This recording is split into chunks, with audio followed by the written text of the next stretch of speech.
Hello friends. आज का हमारा टॉपिक है जलोदर। तो जलोदर क्या है? जो हमारे उदर रोग होते हैं वो 8 प्रकार के बताए हैं आचार्य चरक ने। 8 प्रकार के उदर रोग कौन से है? वातोदर है, पित्तोदर है, कफोदर है, सन्निपातोदर, यानी ये दोषों के अकॉर्डिंग। और फिर प्लीहोदर है, बदोदर है, छिद्रोदर है, और हमारा जो अंतिम होता है वो जलोदर यानी दकोदर भी बोलते हैं इसको। बोला गया है कि अगर ये जो हमारे 7 तरह के उदर रोग हैं इनको हम ट्रीट नहीं करते तो अंतिम अवस्था क्या होती है? जलोदर होती है। हम हमारे जो सिलेबस में है वो हमें सिर्फ जलोदर के बारे में पढ़ना है। तो जलोदर के सबसे पहले आते हैं निदान। निदान क्या है आचार्य? जो वाग्भट है वो क्या बोलते हैं? रोगा सर्वे अपि मंदे अग्नो, यानी सभी रोगों का मेन निदान क्या है? अग्नि का मंद होना। ठीक है। और इन्होंने और क्या बताया? वेगावरोध होना, गर्विष्ठ का सेवन, मल संचय, मलिन आहार की वजह से। लेकिन जो मेन स्पेसिफिक है जलोदर होने के, ये नॉर्मल जो हमारा उदर रोग है उसके निदान थे। लेकिन जो जलोदर के स्पेसिफिक निदान है वो क्या है? अत्यधिक स्नेहपान, या फिर वमन, विरेचन, निरहु, अनुवासन आदि के बाद सहसा शीत जल का पान कर लेना, या अत्यधिक अम्बुपान करना, या क्षीण व्यक्ति है जो, उसमें जो है वो हमारे ये निदान हो गए। फिर आती है इसकी संप्राप्ति। संप्राप्ति में क्या बोल रहा है कि अत्यधिक स्नेह पान के बाद, या फिर जो हमारे वमन, विरेचन, निरोहन, वासन आदि थे उनके बाद अगर अति मात्रा में शीतल जल का पान कर लेता है पेशेंट, और उसकी अग्नि भी जो है वो मंद हो जाती है। इन सब निदानों के सेवन से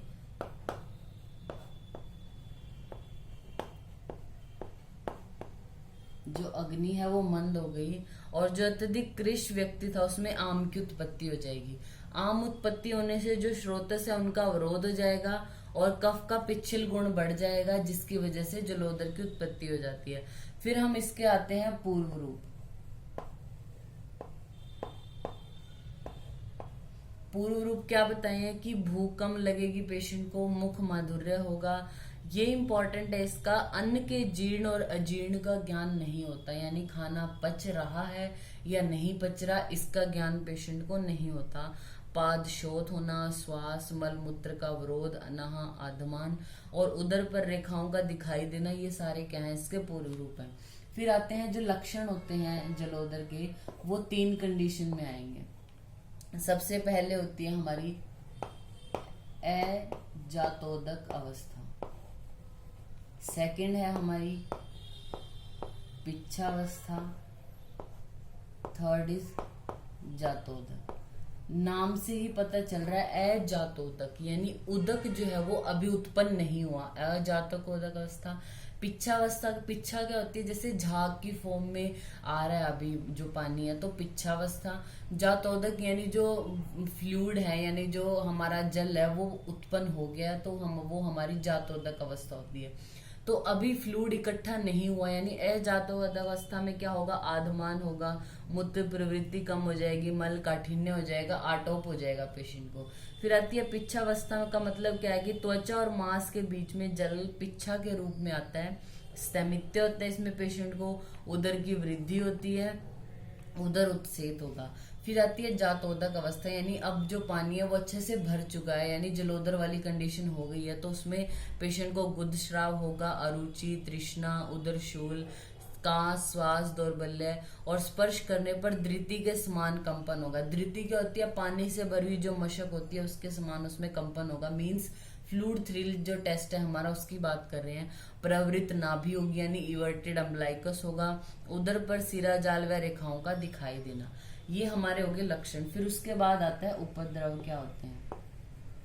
जलोदर के उपद्रव क्या होंगे? तमक, श्वास अतिसार, मूत्राघात, या पार्श्वशूल हो सकता है।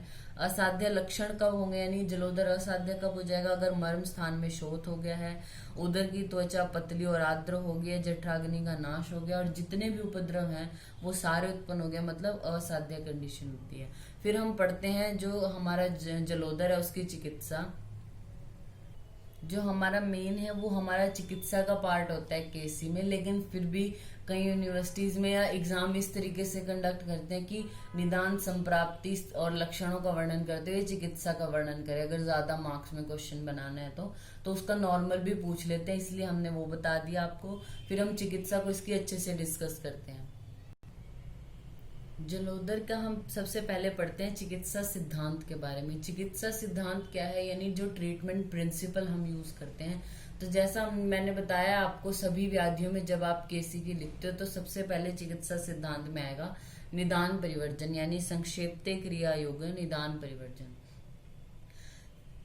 जो हमारा चिकित्सा सिद्धांत होता है उसमें क्या हम प्रिंसिपल बताते हैं, मतलब उसमें मेडिसिन या फिर और तरीके से कुछ नहीं लिखना। उसमें क्या होता है कि हम किस तरीके से, किस बेसिस पे हम जो है वो ट्रीटमेंट कर रहे हैं वो, प्लस चिकित्सा सूत्र आता है। ठीक है, तो त्रिदोष शामक चिकित्सा करनी है, वात कफ शामक चिकित्सा, अग्नि दीपन चिकित्सा और नित्य विरेचन करने को बोला है। जो उदर रोग है उनमें डेली विरेचन करा सकते हैं हम। अगर उदावर्त है पेशेंट को तो अग्नि दीपन द्रव्य देके पहले, फिर स्नेहन स्वेदन करा के तीक्ष्ण निरूह वस्ती देनी है। अगर शूल हो रहा है तो अनुवासन वस्ती देनी है वातनाशक द्रव्यों से सिद्ध करके। फिर आता है जो जलोदर है उसका मेन चिकित्सा सूत्र क्या है, अपाम दोष हरण्यादो। अपाम जो हम बोलते हैं, हमारा जो पानी है, जल है, उसके लिए बोलते हैं, यानी अपाम दोष हरण्यादो प्रदद्याद उदकोदरे। उदकोदरे यानी जलोदर में हमें क्या करना है, अपाम दोष, जल के दोषों का हरण करने वाली चिकित्सा करनी है। क्या करना है, मूत्र युक्तानी तीक्ष्णानी विविध क्षारवंती से, यानी क्षार होते हैं जो तीक्ष्ण होते हैं इनका प्रयोग करना है, या तीक्ष्ण द्रव्यों का प्रयोग करना है, या मूत्र युक्त यानी गौमूत्र है वो भी तीक्ष्ण द्रव्य में आएगा, यानी गौमूत्र युक्त जो तीक्ष्ण द्रव्य है और क्षार है उनका सेवन कराना है पेशेंट को। दीप नहीं कफ घनिष्ठ, यानी दीपन द्रव्य देने और कफग्न द्रव्य देने हैं। तम आहार उपाचरित, आहार कैसा देना है, जो दीपनीय भी हो और कफग्न भी हो। द्रव्य च उदकादि भी और नियत छेदन अनुपूर्वश है, यानी जो द्रव है हमारा उदक में अगर वो बढ़ गया तो हमें उसका क्या करना है, जो हम पैरासेंटेसिस जो करते हैं उसके लिए, एसाइटिस के लिए, उसके लिए बोला है कि हमें अंत में वो चिकित्सा करनी है। फिर आता है यानी जल का हमें विश्रावण करा देना है। अब ये तो पहली कंडीशन है कि हमने थोड़ा शमन करने की कोशिश की, जल के दोषों को हरण किया, तीक्ष्ण द्रव्य दिए, दीपनीय कफगने आहार दिया। अब जब वो वाटर ज्यादा एक्यूमुलेट हो रहा है तो उसका विश्रावण करना पड़ेगा। फिर हमने विश्रावण कर दिया तो विश्रावण के बाद क्या करना है, एक चौड़े वस्त्र से जो है वो हमें बांध देना है एब्डोमेन को, और 1 साल तक पथ्य का सेवन करना है, लंघन कराना है, स्नेह और लवण रहित पेय देनी है। इस 1 साल में क्या बताया आचार्य चरक ने, जो 6 मंथ है, शुरू के 6 मंथ है हमें, उसमें पेशेंट को कुछ भी खाने को नहीं देना, सिर्फ दुग्ध देना है, यानी दुग्ध का ही आहार देना है। फिर बात आई जो नेक्स्ट 3 मंथ होंगे उसमें दुग्ध के साथ साथ जो है वो पेय ऐड किया उन्होंने। फिर जो नेक्स्ट 3 मंथ है उसमें दुग्ध तो दे ही रहे हैं, सांवा और कोदो का भात ऐड किया है। ठीक है, तो यानी इस तरह अगर वो 1 साल तक पथ्य का सेवन करता है तो वो जलोदर से मुक्त हो जाता है। फिर आती है हमारी संशमन चिकित्सा। अब हम इसमें मेडिसिन के बारे में लिखते हैं। तो जो रस, भस्म और पिष्टी है वो क्या बोली है, जलोदरारी रस बोला है, इच्छा भेदी रस और नाराज रस। ये क्या है, सारे तीक्ष्ण है द्रव्य, विरेचन कराने का काम करेंगे। उदर रोगों में बोला है जो प्रिंसिपल है, नित्यमेव विरेचित, यानी डेली विरेचन कराना है। तो उसके लिए जलोदरारी रस, इच्छा भेदी रस और नाराज रस। वटी में क्या है, आरोग्यवर्धनी वटी, अभ्यावटी, कुटकी वटी या फिर पुनर्नवा मंडूर। अब जो पुनर्नवा मंडूर है उसका क्या काम है, यहाँ पे वो डाययूरेटिक की तरह काम करती है जो हमारी पुनर्नवा होती है। तो जैसा हमने असाइटिस में पढ़ा ही है, हम उसको डाययूरेटिक्स देते हैं पेशेंट को, तो इसमें क्या होगा, पुनर्नवा के योग हम ज्यादा देंगे पेशेंट को। तो पुनर्नवा मंडूर। चूर्ण में जैसे पुनर्नवादि चूर्ण नारायण चूर्ण है, क्वाथ में पुनर्नवादि क्वाथ, पुनर्नवा अष्टक क्वाथ, आसवारिष्ट में कुमार्य आसव, अभ्यारिष्ट पुनर्नवा आसव। फिर घृत में पंचकोल घृत या रोहितक घृत। अर्क हमें देना है पेशेंट को, इसमें इंपॉर्टेंट है अर्क। जैसे हम मेडिसिन देते हैं तो जल के साथ लेते हैं, मधु के साथ लेते हैं, लेकिन जो जलोदर है हमें उसमें अर्क के साथ लेनी है। ठीक है, जैसे अर्क सोया, अर्क सौंफ, अर्क पुनर्नवा, अर्क अजवाइन, अर्क पुदीना, इनका प्रयोग करना है 10 से 20 ml तक। फिर आता है लेप, हमने गौमूत्र और देवदारू आदि जो है वो इनको मिक्स करके लेप लगाना है। रसायन में हम पिपली वर्धमान रसायन, हरितकी रसायन या शीलाजतु रसायन का प्रयोग कर सकते हैं। कल्प में पिपली वर्धमान रसायन, कल्प का मतलब होता है जिसमें हम किसी मेडिसिन को धीरे धीरे बढ़ाते हैं और फिर उसी तरीके से कम करते हैं, तो कल्प के रूप में हम जो वो पिपली वर्धमान रसायन को यूज कर सकते हैं। अब एक अलग से भी आप इतना ऐड करने के बाद जो चिकित्साएं बताई हैं, इसमें आप क्या ऐड कर सकते हो कि जो असाइटिस है कॉजेज के बेसिस पे, जैसे अगर कार्डियक कॉजेज हैं अगर, तो आप उसमें कुछ स्पेसिफिक ड्रग अलग दोगे, जैसे कि आप उसमें अर्जुनारिष्ट दे सकते हो, हृदय अर्णव रस या अर्जुन शीरपाक दे सकते हो।